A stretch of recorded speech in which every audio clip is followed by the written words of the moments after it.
Hello everyone, आज हम polity की क्लास में अनुसूचियाँ पढ़ेंगे। आपने संविधान के स्रोत और संविधान का परिचय पहले ही पढ़ रखा है और हम आज अनुसूचियाँ पढ़ेंगे। देखिए, पहली अनुसूची में क्या कहा गया है सभी को पता है, बहुत ही आसान सा टॉपिक है ना। पहली अनुसूची सबको पता होती है, राज्य और संघ शासित राज्य। तो इसमें राज्य और संघ शासित राज्यों का नाम लिखा हुआ है, इसके अलावा और कुछ नहीं। जितने राज्य हैं, जितने संघ शासित राज्य हैं, उन सभी का उल्लेख पहली अनुसूची के अंतर्गत किया गया है। दूसरी अनुसूची में वेतन, भत्ते और पेंशन, इन सभी चीज़ों का उल्लेख किया गया है। जितने भी पदाधिकारी हैं उन सभी का वेतन और भत्ता किसके अंतर्गत लिखा हुआ है? दूसरी अनुसूची के अंतर्गत लिखा हुआ है। तीसरी अनुसूची के अंतर्गत शपथ है। यहाँ पर ध्यान देने वाली बात है कि जो शपथ है वो किस प्रकार की, तो आपको याद रखना है शपथ किसकी है किसकी नहीं है। यहाँ से अक्सर एक क्वेश्चन आ जाता है, निम्नलिखित में से किनकी शपथ तीसरी अनुसूची के अंतर्गत नहीं है, तो ये थोड़ा ध्यान देना है। तो उसमें से कौन कौन लोग आते हैं? एक राष्ट्रपति है ना, उपराष्ट्रपति और दूसरा राज्यपाल। तीन लोग है ना, तीन पद हैं, राष्ट्रपति, उपराष्ट्रपति और राज्यपाल। इन तीन व्यक्तियों की शपथ का उल्लेख इस तीसरी अनुसूची में नहीं किया गया। बाकी सभी लोगों का, जितने भी पदाधिकारी, इन सभी की शपथ का उल्लेख किया गया है। तो ये आपको याद रखना है। एक चीज़ और क्वेश्चन बन जाता है कि कौन सा व्यक्ति, मतलब कौन सा पदाधिकारी है जो दो शपथ ग्रहण करता है, ये क्वेश्चन आपको याद रखना है। तो यहाँ पर कौन है? मंत्री। हाँ, और मंत्री क्या करता है? दो शपथ ग्रहण करता है। पहला अपने पद की शपथ ग्रहण कर लेता है और दूसरा उस पद की में जो भी करेगा उसकी गोपनीयता बनाने की शपथ, गोपनीयता बनाए रखने की शपथ ग्रहण करता है। तो ये आपको याद रखना है, एक गोपनीयता की शपथ ग्रहण करता है और दूसरा पद में बने रहने की शपथ ग्रहण करता है। ये दोनों चीज़ें आपको याद रखना है। एक क्वेश्चन और भी बन सकता है, सीजीआई और कैग। कैग आप जानते हैं नियंत्रक महालेखा परीक्षक होता है। सीजीआई मुख्य न्यायाधीश, भारत का मुख्य न्यायाधीश होता है। भारत का मुख्य न्यायाधीश जो भी शपथ धारण करता है वही शपथ, बिल्कुल एक ही शपथ है, वही शपथ कैग धारण करता है। तो कभी अभी तक ऐसा क्वेश्चन बना नहीं, लेकिन बन सकता है कि कौन से ऐसे दो व्यक्ति हैं जो एक ही शपथ धारण करते हैं। तो आपको याद रखना है कौन से ऐसे दो अलग अलग पद वाले व्यक्ति हैं, मतलब एक सीजीआई एक कैग। ये दोनों क्या करते हैं? तो सीजीआई और कैग क्या करते हैं? एक ही शपथ को धारण करते हैं और उस शपथ का उल्लेख किस में है? तीसरी अनुसूची में किया गया है। ये आपको याद रखना है। तो तीसरी अनुसूची से तीन फैक्ट आपको याद रखने हैं। पहला, राष्ट्रपति, उपराष्ट्रपति, राज्यपाल, इन तीन व्यक्तियों की शपथ का उल्लेख तीसरी अनुसूची में नहीं है, बल्कि संविधान में इनका अलग से उल्लेख किया गया है। मंत्री दो प्रकार की शपथ धारण करता है, एक अपने पद की, दूसरा उस पद की में जो भी कार्य करेगा उसकी गोपनीयता बनाए रखने की शपथ धारण करता है। तीसरा, सीजीआई और सीएजी मतलब भारत का मुख्य न्यायाधीश और नियंत्रक महालेखा परीक्षक की शपथ एक ही होती है। अब आगे चलते हैं। पहली अनुसूची में आपने पढ़ा राज्य और संघ शासित राज्य, दूसरे में आपने पढ़ा वेतन और भत्ते, तीसरे में पढ़ा शपथ। चौथे में देखिए राज्यसभा में राज्यों का प्रतिनिधित्व।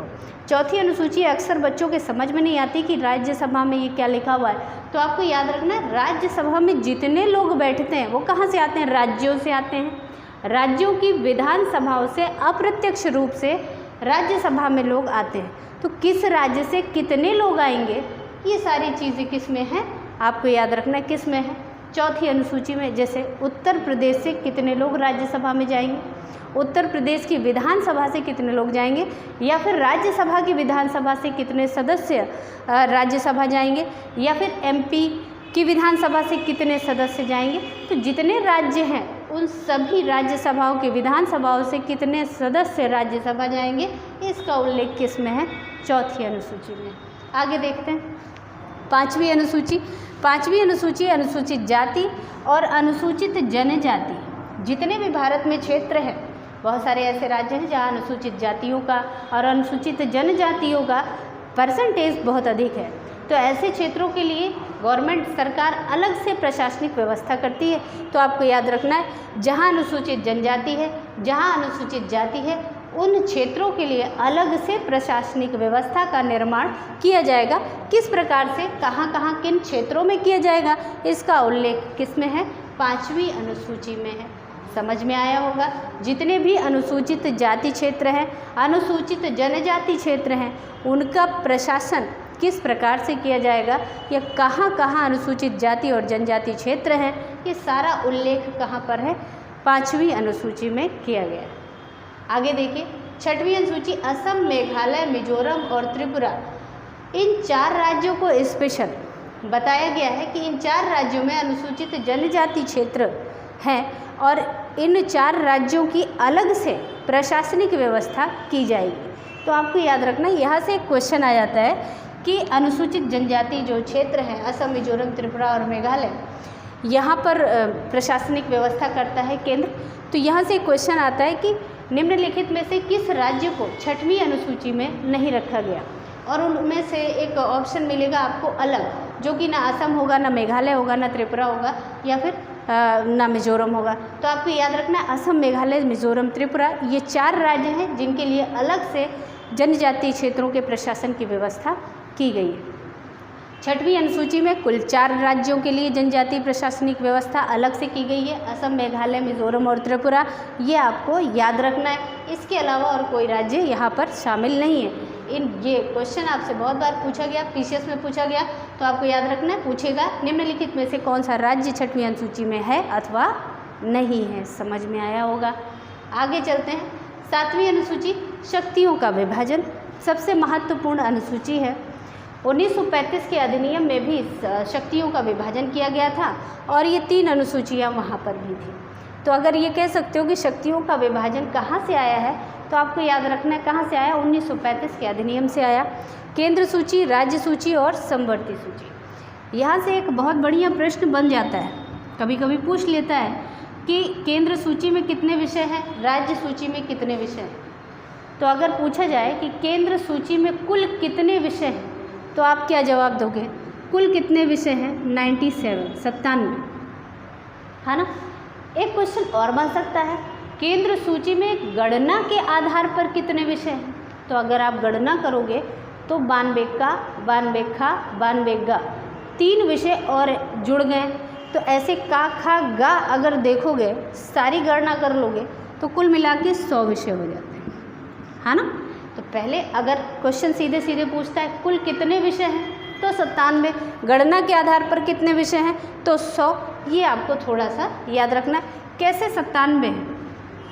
अंतिम जो क्रमांक संख्या है केंद्र सूची में, जो अंतिम प्रविष्टि संख्या है, क्रमांक संख्या है, वो है 97। मतलब 98वां कोई भी विषय है ही नहीं। तो ऐसी स्थिति में कुल विषय हैं 97। लेकिन अगर गिनोगे कितने विषय हैं, 1 2 3 का, खा, गा, गा, सब गिन लोगे, तब आपको क्या मिलेगा? 100।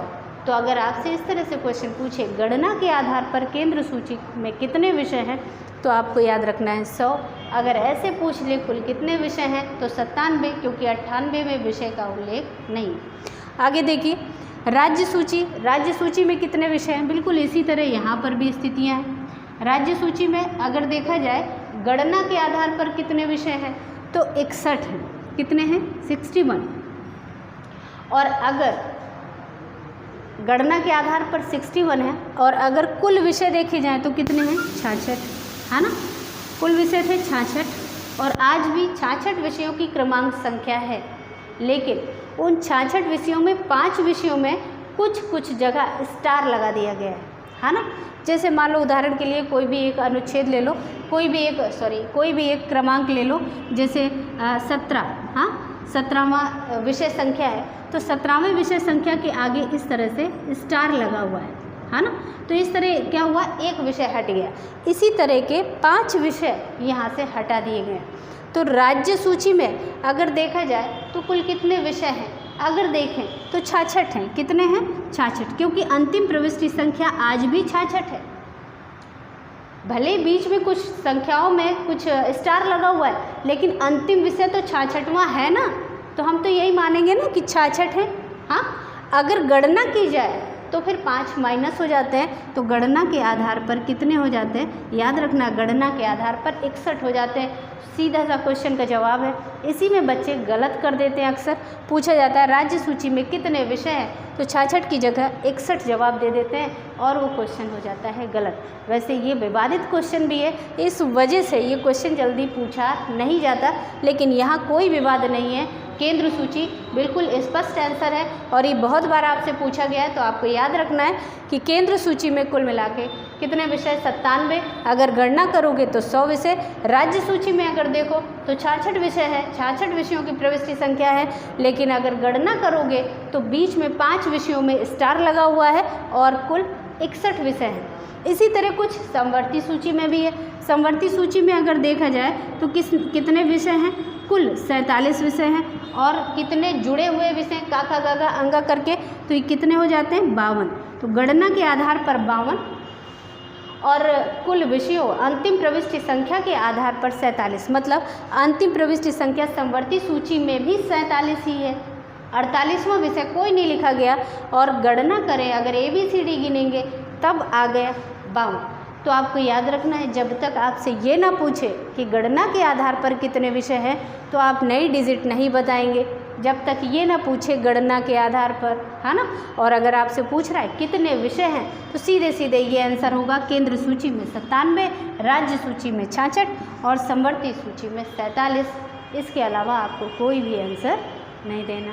ओके, समझ में आया होगा। यहाँ पर बहुत सारे बच्चे आता है, आपको सब कुछ आता है, लेकिन फिर भी गलत कर देते हैं। ये भी पता है, ये भी पता है, लेकिन आंसर क्या होगा इसमें दिक्कत हो जाती है। आप सब पढ़ते हो, मेहनत करते हो, लेकिन जब जवाब देने का समय आता है वहाँ कुछ गलत हो जाता है। तो यहाँ बिल्कुल कंफ्यूज मत होना। आपसे पूछे कुल कितने विषय हैं तो पहली डिजिट आपको बतानी 97, 66 और 47। अगर आपसे पूछे गणना के आधार पर तो 100, 61 और 52, ये याद रखना है। आगे चलते हैं 8वीं अनुसूची की तरफ। 8वीं अनुसूची में क्या है, भाषाएं। क्या है, भाषाएं। आगे चलने से पहले थोड़ा सा इन 6 अनुसूचियों को याद कैसे करेंगे, एक छोटी सी ट्रिक डेवलप की मैंने, है ना। तो उसके अनुसार अगर आप चाहो तो याद कर सकते हो, नहीं तो याद हो तो याद कर लो, क्योंकि इन 6 अनुसूचियों को याद करना थोड़ा सा टिपिकल होता है और क्वेश्चन आजकल इन 6 से ज़्यादा आता है। 7, 8, 9, 10, 11, 12 ये आसान अनुसूचियाँ हैं और सभी को याद होता है। ये 6 अनुसूचियाँ याद करने में थोड़ी सी दिक्कत होती है, तो इसके लिए आप क्या याद करो, एक सेंटेंस है ना। क्या है, राज्य ने वेतन की शपथ खाई शपथ खाई राज्यसभा में। कहाँ खाई, राज्यसभा में, और अपनी जाति जनादि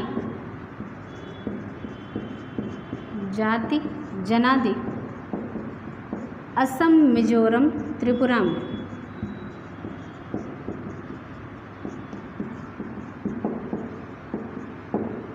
ये आप याद कर सकते हो, छोटी सी ट्रिक है। राज्य ने वेतन की शपथ खाई राज्यसभा में और अपनी जाति जनादि असम, मिजोरम, त्रिपुरा में, है ना। तो मतलब ये पहली अनुसूची है, वेतन दूसरी अनुसूची है, शपथ तीसरी अनुसूची है, राज्यसभा चौथी अनुसूची है, जाति जनजाति 5वीं अनुसूची है और ये 6वीं अनुसूची है ना। में का मतलब मेघालय। ये थोड़ी सी ट्रिक है, तो आपको याद रखना है, इसको बार बार रिवाइज करोगे तो 6 अनुसूचियाँ अपने आप याद हो जाएंगी। राज्य ने वेतन की शपथ खाई राज्यसभा में और अपनी जाति जनादि असम, मिजोरम, त्रिपुरा में। कोई अदरवाइज कुछ नहीं लेना, सीधे सीधे एक सेंटेंस याद करो, बड़ा इंटरेस्टिंग है। जो भी है जैसा भी है आपको याद कर लो। अगर ये सेंटेंस याद कर लोगे तो 6 अनुसूचियाँ अपने आप याद हो जाएंगी, है ना। 7वीं अनुसूची आपने पढ़ ली थी। 7वीं अनुसूची याद करने के सबसे आसान ट्रिक है, यहाँ पर 7वीं अनुसूची में शक्तियों का विभाजन है। संघ सूची, राज्य सूची और समवर्ती सूची दी गई हुई है ना। समवर्ती सूची से एक चीज़ और याद रखना, समवर्ती सूची का कॉन्सेप्ट ऑस्ट्रेलिया से लिया गया। कहाँ से लिया गया, ऑस्ट्रेलिया से। अब देखिए शक्तियों का विभाजन है तो 7 से 7 होता है, 7 से शक्तियाँ होता है, हाँ 7 से संघ भी होता है, 7 से समवर्ती भी होता है। जैसे भी याद करना है आपको याद कर लो। तो 7वीं अनुसूची 7 से 7, 7 से शक्तियों का विभाजन। 8वीं अनुसूची आपको अपने आप याद रखनी है और सबको याद हो जाती है। 8वीं अनुसूची में भाषाएं हैं। अब हम 8वीं अनुसूची में आते हैं। 8वीं अनुसूची में कुल मूल संविधान में कितनी भाषाएं थी? तो आपको याद रखना है 14 भाषाएं थी। कितनी भाषाएं थी? 14 भाषाएं थी। 14 भाषाओं को संवैधानिक भाषाओं का दर्जा दिया गया था।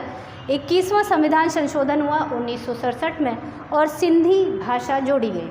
सिंधी भाषा को भी संवैधानिक दर्जा प्रदान किया गया। फिर उसके बाद 71वां संविधान संशोधन हुआ 1992 में और इसमें 3 भाषाएं जोड़ी गई, नेपाली, कोंकणी और मणिपुरी। 3 भाषाएं जोड़ी गई कब? आपको याद रखना है 71वां संविधान संशोधन अधिनियम 1992 के अंतर्गत 3 भाषाएं जोड़ी गई। कौन कौन सी? नेपाली, कोंकणी और मणिपुरी, ये 3 भाषाएं जोड़ी गई। फिर उसके बाद 92वां संविधान संशोधन अधिनियम 2003 आया और उसके अंतर्गत डोंगरी, मैथिली, संथाली और वोडो, इन 4 भाषाओं को भी जोड़ दिया गया।